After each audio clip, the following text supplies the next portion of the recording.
Before creating new users in HubSpot Service Hub, ensure you have the Add and Edit Users permission. Then create the needed users in HubSpot Service Hub. Here's how to create users in HubSpot. Go to your HubSpot account.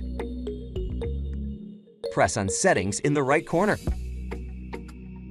Select Users and Teams in the left sidebar. In the top right corner, click Create User. You can manually fill in one or several email addresses for all the users you want to add to your Service Hub. Or you can import multiple users at once with a CSV file by clicking on the corresponding button. When you're ready, click Next. Then grant the access and permissions you'd like to give to this user. If you're adding multiple users, the permissions will be set for all the users from the list. Finally, click Send to invite users.